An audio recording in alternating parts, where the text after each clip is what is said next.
Hi guys and girls, I hope you all are doing great amidst this pandemic and keeping yourself and your family safe. First of all, happy Pride Month. I'm literally heading over heels for this particular month because I would have lots of things to like create, lots of different looks to experiment with, and so I decided that for this whole month, this whole June month, I'll be only creating bride makeup where I'll be focusing on different sexual orientations. And yeah, so this is the very first episode, I would say, or it's the very first video of the Pride month. And today I'll be doing the Pride flag, that the the Vibgyor Pride colors that we all see. So come on, without any further ado, let's get started.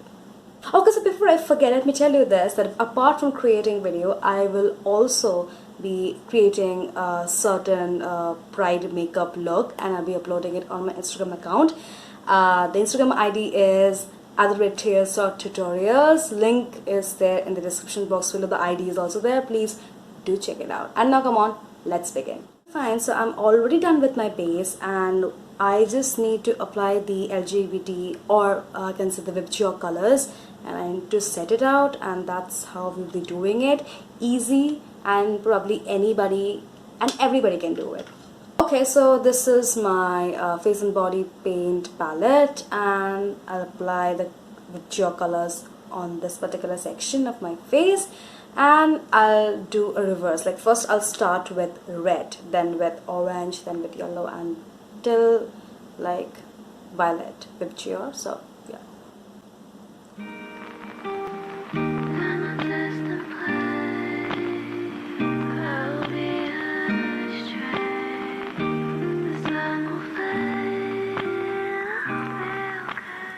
That's what it is. I need to stop running doing that.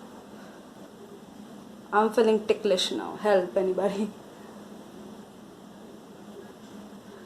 Yeah, that's how. Okay, I look like this now, and this is the effect with the drip effect with my running foundation, and that's how the thing came out. And yes, if you liked it, please do not forget to give it a big fat thumbs up. Do show me your support by subscribing to my channel, and we'll be meeting you guys on next video with another Pride makeup. Till then, stay good, stay safe. Bye.